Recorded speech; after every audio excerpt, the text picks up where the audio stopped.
बाराबंकी जनपद के विभिन्न नगर निकायों से यहां पर उपस्थित मेरे सभी उपस्थित मतदाता भाइयों और बहनों, नगर निकाय चुनाव के द्वितीय चरण में कल सायंकाल प्रचार बंद हो जाएगा। भाइयों बहनों, देश के सबसे अधिक नगर निकाय 762 नगर निकायों के लिए, जिसमें लगभग 6 करोड़ से अधिक की आबादी निवास करती है, तो इस समय चुनाव की प्रक्रिया चल रही है। ये चुनाव नगरीय जीवन को हम कैसा बनाना चाहते हैं, नगरीय जीवन में लोगों को बुनियादी सुविधाएं कैसे मिलनी चाहिए, उनके जीवन स्तर को उठाने के लिए क्या प्रयास होना चाहिए, इन सभी बिंदुओं को ध्यान में रख करके भारतीय जनता पार्टी इस चुनाव में एक बार फिर से जनता जनार्दन के सामने है। आपने पिछले 9 वर्ष के अंदर प्रधानमंत्री मोदी जी के नेतृत्व में वैश्विक मंच पर बढ़ती हुई भारत की प्रतिष्ठा को देखा है। भाइयों बहनों, आज दुनिया में भारत के बारे में धारणा बदली है। भारत को लोग आज सम्मान की निगाहों से देखते हैं। भारत आज वैश्विक लीडर के रूप में अपनी एक नई प्रतिष्ठा को बनाने में सफल हुआ है। इसका कारण है प्रधानमंत्री मोदी जी का यशस्वी नेतृत्व, जिन्होंने प्रत्येक क्षेत्र में भारत को आगे बढ़ाने के लिए पिछले 9 वर्ष के दौरान जो प्रयास किए हैं, आज उसका परिणाम हम सबके सामने देखने को मिल रहा है। आप याद करिए, जब देश अपनी आजादी का अमृत महोत्सव मना रहा था, आजादी के अमृत महोत्सव में पहली बार आपको लगा होगा कि 1947 में जब देश आजाद हुआ था, तब हम लोग आजादी के जश्न को देख नहीं पाए थे। आजादी के उस जश्न में उस समय की सरकार ने आम जनमानस को जोड़ने का कितना प्रयास किया होगा, इसका कोई आधिकारिक रिकॉर्ड नहीं।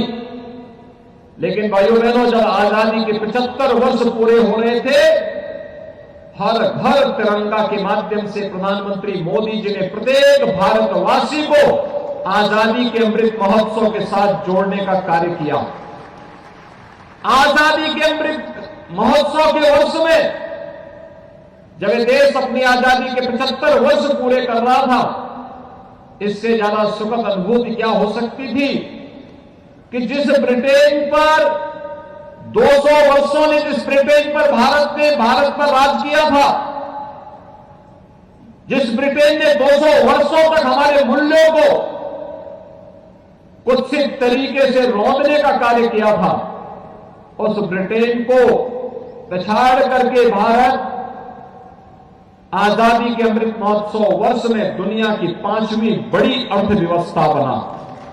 और भाइयों बहनों, आजादी के अमृत काल के प्रथम वर्ष में दुनिया के 20 बड़े देशों की, जिन देशों के पास दुनिया की 65% से अधिक आबादी निवास करती है, जिन देशों ने दुनिया के 85% संसाधनों पर अधिकार है, और जिन देशों के पास दुनिया के 90% से अधिक पेटेंट पर जिन देशों का अधिकार है, उन 20 बड़े देशों के समूह की अध्यक्षता प्रधानमंत्री मोदी जी के नेतृत्व में वर्तमान में भारत कर रहा है।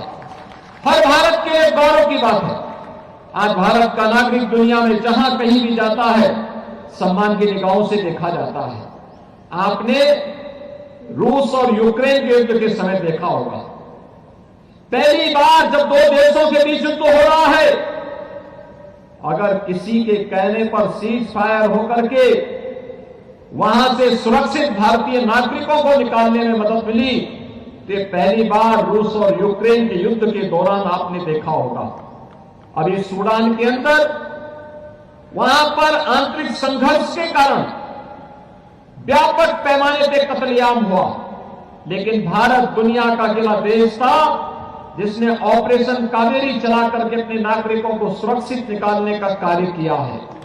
भाइयों बहनों, एक और वैश्विक मंच पर बढ़ती हुई प्रतिष्ठा, दूसरी तरफ भारत के अंदर इंफ्रास्ट्रक्चर डेवलपमेंट के जो कार्य हुए हैं, highway, railway, airport, AIIMS, IIT, IIM जैसी संस्थाओं का निर्माण होना, वाटरवे का निर्माण होना, नए लॉजिस्टिक हब का निर्माण होना, आईटी के नए हब का निर्माण होना, ये नए भारत की नई कहानी को कहता है। और भाइयों बहनों, एक तरफ तेजी के साथ भारत के अंदर बन रहे इंफ्रास्ट्रक्चर के जो कार्य हैं, हर भारतवासी के जीवन में व्यापक खुशहाली करने और उसके माध्यम से रोजगार सृजन के एक माध्यम मिले हैं, तो इसके साथ ही हम सबको नहीं भूलना चाहिए कि आजादी के 60-65 वर्षों तक जिन लोगों ने देश के अंदर शासन किया, उन्होंने भले ही नारे भले ही दिए हों, लेकिन एक गरीब के लिए, एक नौजवान के लिए, महिलाओं के लिए, अन्नदाता किसानों के लिए उन्होंने अपने स्तर पर जितना प्रयास आजादी के 6-7 दशक में होने चाहिए थे, नहीं कर पाए। मात्र 9 वर्ष में करोड़ों लोगों के लिए सिर ढकने के लिए आवास मिल जाना, करोड़ों लोगों के घरों में शौचालय हो जाना, करोड़ों लोगों को उज्ज्वला योजना का स्वच्छ ईंधन उपलब्ध करवाने का कार्य कर देना, करोड़ों नौजवानों के जीवन में आर्थिक स्वावलंबन के साथ जोड़ने का कार्य हो जाना, आजादी के बाद 70 वर्षों में जिन गरीबों के बैंक में अकाउंट नहीं खुल पाए थे, उनके जनधन के अकाउंट खुल जाना, 50 करोड़ गरीबों को आयुष्मान भारत की स्वास्थ्य बीमा का कवर का मिल जाना, और भारत अकेला देश है जिसने अपने 80 करोड़ लोगों को कोरोना कालखंड में और आज भी लगातार फ्री में राशन की सुविधा उपलब्ध करवाने का कार्य जो कर रहा है, वो अकेले भारत है। अकेले भारत है जिसने अपने देश के अंदर 220 करोड़ वैक्सीन की डोजें फ्री में उपलब्ध करवाई है अपने नागरिकों को। दुनिया के किसी भी अन्य देश ने नहीं कर पाया, कोई अन्य देश नहीं कर पाया भाइयों बहनों। और इसीलिए एक और ये कार्य हो रहे हैं, इसके साथ ही विरासत का सम्मान भी हो रहा है। आजादी के अमृत महोत्सव वर्ष में कोई जनपद नहीं जहां स्वतंत्रता संग्राम सेनानियों के स्मारकों को सम्मानित न किया गया हो, उनके स्मारकों को भव्य स्वरूप न दिया गया हो, और आजादी की लड़ाई के साथ साथ भारत की आध्यात्मिक और सांस्कृतिक विरासत को भी नई पहचान देने का कार्य आपने देखा होगा। काशी में काशी विश्वनाथ धाम का निर्माण हो चुका है, और अयोध्या में 500 वर्षों का इंतजार समाप्त करके भगवान श्री राम के भव्य मंदिर के निर्माण का कार्य अयोध्या में भी हो रहा है। केदारनाथ धाम का निर्माण हो रहा है, महाकाल में महालोक का निर्माण हो रहा है, विंध्यवासिनी धाम का निर्माण हो रहा है। भाइयों बहनों, जो कार्य कभी नहीं हुआ वह कार्य आज हो रहा है, क्योंकि डबल इंजन की सरकार जनता जनार्दन को समर्पित होकर के उनकी भावनाओं का, उनकी आस्था का सम्मान करने का कार्य कर रही है। ये सभी सरकार अपने जनता के हितों को ध्यान में रख करके, उनके स्वावलंबन को ध्यान में रख करके, उनकी आस्था का सम्मान करते हुए लगातार कार्य हो रहा है। और प्रधानमंत्री मोदी जी का जो विजन है, उसी विजन को डबल इंजन सरकार ने उत्तर प्रदेश के अंदर अपना मिशन बना रखा है। सपा, बसपा और कांग्रेस के लोग तुष्टीकरण की नीति पर चल करके समाज को जाति के आधार पर बांटते थे और परिवार विशेष को लूट करने की छूट देते थे। भैया बहनों, आज जाति के आधार पर नहीं, चेहरा देख करके नहीं, आज योजना का लाभ सबका साथ और सबके विकास की भावना के साथ लिया जाता है। हमने चेहरा नहीं देखा और न किसी वर्ग विशेष का तुष्टीकरण किया। हमारी योजनाओं का लाभ हर नागरिक और हर परिवार की सशक्तिकरण का माध्यम बनता है। हमने तुष्टीकरण को नहीं यहां पे पनपने दिया, बल्कि हमने समाज के सशक्तिकरण पर ध्यान दिया और आज उसका परिणाम भी हमारे सामने आ रहा है। आज हम देख रहे हैं प्रदेश के अंदर कोई नहीं कह सकता पिछले 6 वर्ष में 54 लाख गरीबों को एक आवास मिला। कोई नहीं कह सकता कि जाति, मत और मजहब के आधार पर किसी के साथ भेदभाव हुआ हो। योजना का लाभ सबको देंगे। 2 करोड़ 61 लाख गरीबों के शौचालय बनाए गए। 1 करोड़ 75 लाख गरीबों को उज्ज्वला योजना के कनेक्शन दिलाए गए और अभी तो एक कनेक्शन दिलाए गए। अभी तो दीपावली और होली पर, भाइयों बहनों, दीपावली और होली पर फ्री में रसोई गैस के सिलेंडर भी उपलब्ध करवाने वाले हैं। 10 करोड़ लोगों को उत्तर प्रदेश में आयुष्मान भारत की योजना का लाभ दिया जा रहा है और 15 करोड़ लोग पिछले 3 वर्ष से लगातार फ्री में राशन की सुविधा का लाभ उत्तर प्रदेश के अंदर प्राप्त कर रहा है। भाइयों बहनों, ये डबल इंजन सरकार का करिश्मा यही है। कहीं पर पूर्वांचल एक्सप्रेसवे पूर्वी उत्तर प्रदेश को जोड़ता है, कहीं बुंदेलखंड एक्सप्रेसवे बुंदेलखंड को जोड़ने का कार्य कर रहा है। गंगा एक्सप्रेसवे पर युद्ध स्तर पर कार्य चल रहा है। नए एयरपोर्ट बन रहे हैं और बाराबंकी के लिए एक और लखनऊ का इंटरनेशनल एयरपोर्ट और दूसरी तरफ अयोध्या में भी एक इंटरनेशनल एयरपोर्ट बन रहा है। यानी जहां भी आपके लिए नजदीक हो, आप वहां की एयरपोर्ट का इस्तेमाल कर सकते हैं।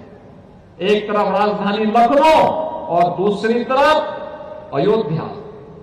भाइयों बहनों, ये दुर्लभ संजोग आज बाराबंकी वासियों को प्राप्त हो रहा है। आपने 17 के पहले के अंदर उत्तर प्रदेश के अंदर सरकारों को देखा होगा क्या करती थी।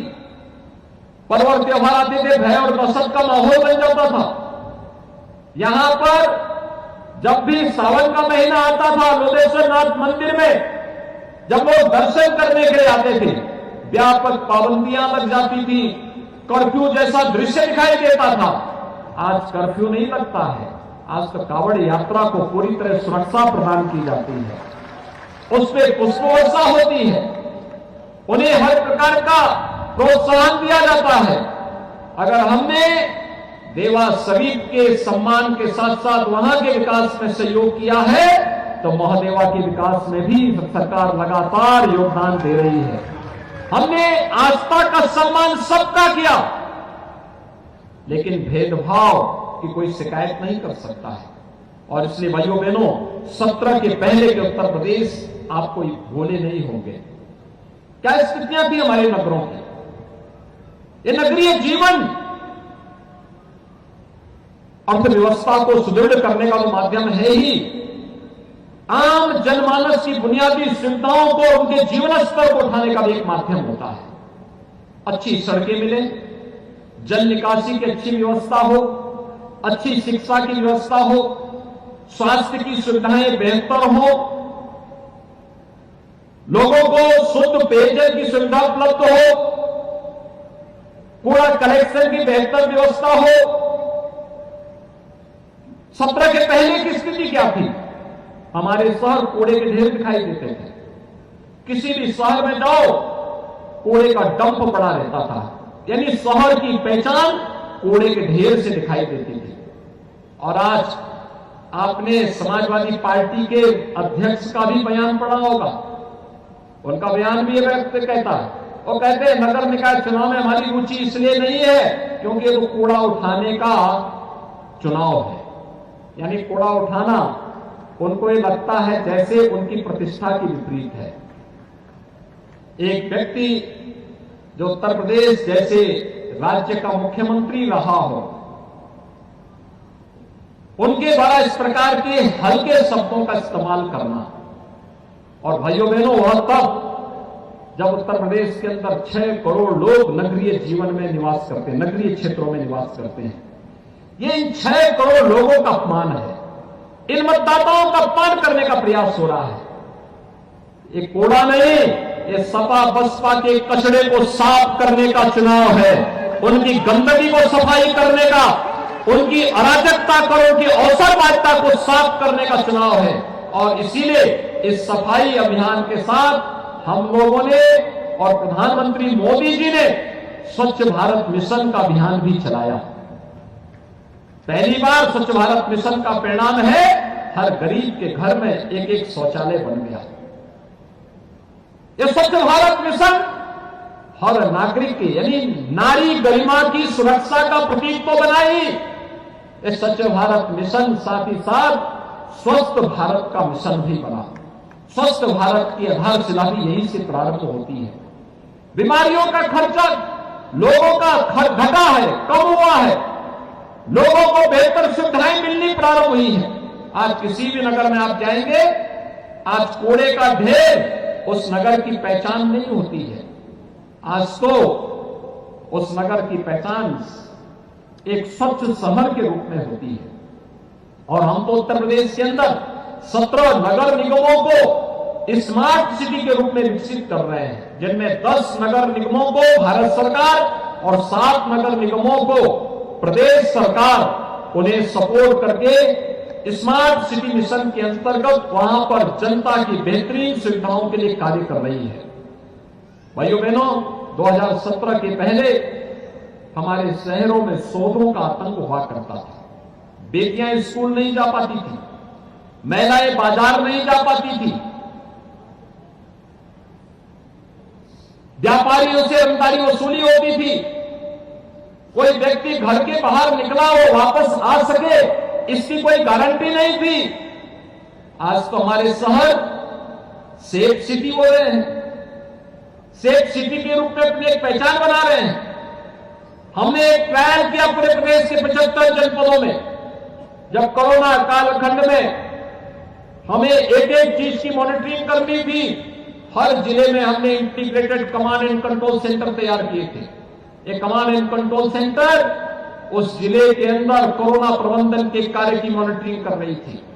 और भाइयों बहनों, अब यही कमांड एंड कंट्रोल सेंटर हमारे शहरी जीवन की आधारशिला में व्यापक परिवर्तन का माध्यम बनने जा रही है। हम उसे सेफ सिटी में भी जोड़ेंगे, डोर टू डोर कूड़ा कलेक्शन में भी करेंगे और उसका इस्तेमाल हम लोग शहरी क्षेत्र में जनता की अन्य सुविधाओं को मॉनिटरिंग करने में भी करने जा रहे हैं। व्यापारी रंगदारी देता था, आज व्यापारी को 10 लाख रुपए की सुरक्षा बीमा का कवर हमारी सरकार ने दिया है। और भाइयों बहनों, यही नहीं, पटरी व्यवसायियों को पीएम स्वनिधि योजना के साथ जोड़ने का कार्य हुआ है। पीएम स्वनिधि योजना में बैंकों से ब्याज मुक्त ऋण उपलब्ध करवाकर उन्हें आर्थिक स्वावलंबन की ओर अग्रसर करने का कार्य हो रहा है। आज कोई अपराधी और कोई माफिया सीना तान करके नहीं चल सकता। रंगदारी की बात तो बहुत दूर है, आज वो सीना तान करके नहीं चल सकता है, क्योंकि उसे मालूम है जैसे सड़कों पर सीना तान करके चलेगा तो पुलिस उसका इंतजार कर रही होगी। और आज वह गले में पिछले तख्ती लटका करके जान की भीख मांगता हुआ दिखाई देता है। आज किसी व्यापारी और किसी शरीफ व्यक्ति को छेड़ने का दुस्साहस नहीं कर सकता है। और इसलिए भाइयों बहनों, आज हम सब आपके पास आए हैं ये नगरीय जीवन को स्वच्छ, सुंदर और सुरक्षित बनाने के लिए।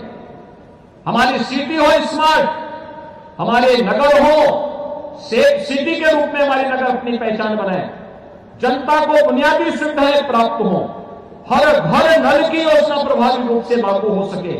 इस दृष्टि से भारतीय जनता पार्टी सभी नगर निकायों में चुनाव लड़ रही है और नगर निकायों में चुनाव लड़ा करके जनता के जीवन स्तर में व्यापक परिवर्तन का यह माध्यम नगर निकाय चुनाव बन सके, इसके लिए आज भारतीय जनता पार्टी आप सबसे अपील करने के लिए आई है।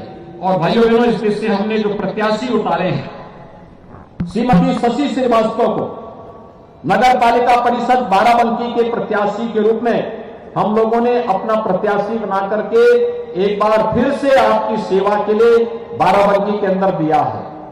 श्री त्रिवेणी प्रसाद नगर पंचायत देवा के, हेमंत कुमार नगर पंचायत फतेहपुर, श्रीमती संजू जायसवाल नगर पंचायत दरियाबाद, रुकैया बानो नगर पंचायत जैतपुर, श्री जगदीश प्रसाद गुप्ता नगर पंचायत टिकैत नगर, श्रीमती कुसुमलता वर्मा नगर पंचायत राम स्नेही घाट, श्रीमती पूजा दीक्षित नगर पंचायत हैदरगढ़, श्री बद्री विशाल त्रिपाठी नगर पंचायत रामनगर, जयप्रकाश वर्मा नगर पंचायत सल्ट्रिक, मणिराम रावत नगर पंचायत सुबेहा, रमनता रावत नगर पंचायत सिद्धौर, शैल कुमार लिमौलिया नगर पंचायत बंकी और कमला देवी नगर पंचायत बेलहरा, ये सभी हमारे प्रत्याशी हैं। भाइयों बहनों, करतल ध्वनि से एक बार इनका जोरदार स्वागत तो करिए। ये सभी हमारे प्रत्याशी हैं। चेयरमैन पद के प्रत्याशी एक लाइन में खड़े हो गए। थोड़ा पीछे, आप लोग थोड़ा पीछे चलिए, थोड़ा कर लो। भाइयों बहनों, इनको तो जिताना ही है, इनके 7 पार्षदों को भी विजयी बनाना है। इनके साथ जो पार्षद है, जब फुल मेजोरिटी का बोर्ड बनेगा, तो फुल मेजोरिटी का बोर्ड ही जो दिल्ली और लखनऊ से पैसा आएगा, उस पैसे को जमीनी धरातल पर ले जाकर के हर गरीब को, हर किसान को, हर नौजवान को और हर व्यापारी के साथ साथ हर नागरिक को बुनियादी सुविधाएं देने में सफल होंगे। इनको जिता करके भेजेंगे, सभी पार्षदों के साथ पूरा बोर्ड बनाने में योगदान देंगे। भाइयों बहनों, ये चुनाव जाति का नहीं है, मत और मजहब का भी नहीं है, और ये चुनाव सहानुभूति का भी नहीं है, सिंपैथी प्राप्त करने का माध्यम भी नहीं है। ये चुनाव तो जनता की बुनियादी सुविधाओं से जुड़ा हुआ और नगरीय जीवन को सुदृढ़ करने का एक चुनाव है, और इसीलिए ये डबल इंजन की सरकार आप सबसे अपील करने के लिए आई है। आप चुनाव जिता करके देखिए, विकास के पैसे की कमी कहीं नहीं आने दी जाएगी। और यही अपील आप सबसे करते हुए आप सब इन लोगों के समर्थन में मेरे साथ बोलेंगे एक बार, भारत माता की, भारत माता की, भारत माता की।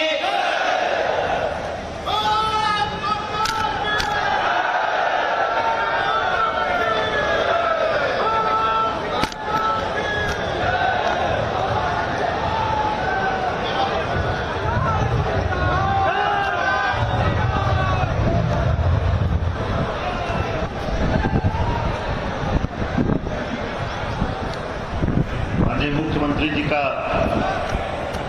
भाषण